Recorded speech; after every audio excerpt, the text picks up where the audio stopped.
Na hili ndio kosa analolifanya mumeo. Anapoenda anafanya vipimo, anaambiwa mbegu zake zina shida. Yani akaambiwa kwamba changamoto ipo kwenye mbegu zake. Wanaume wengi sana huwa wanatabia, anatumia dawa au virutubisho kwa wiki ya kwanza, wiki ya pili, wiki ya tatu, anataka apate matokeo hapo hapo.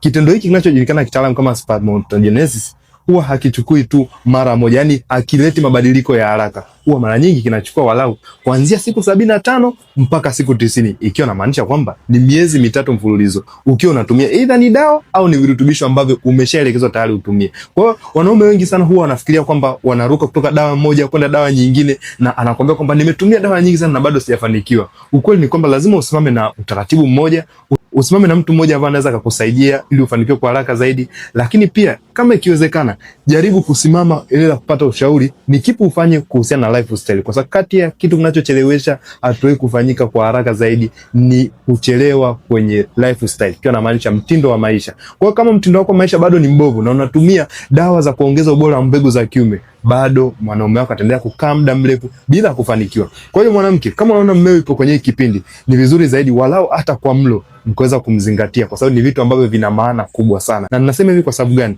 Wanawake wengi sana wamekuwa wakifanya matibabu, wamekuwa wakifuatia changamoto zao za uzazi, kumbe mwanaume ndo anapitia changamoto. Sasa anapoenda kufanya matibabu na mume wake, mume anakuwa anaanza kukata tamaa mapema, na wakati mwingine hata kabla ya mwanamke tu.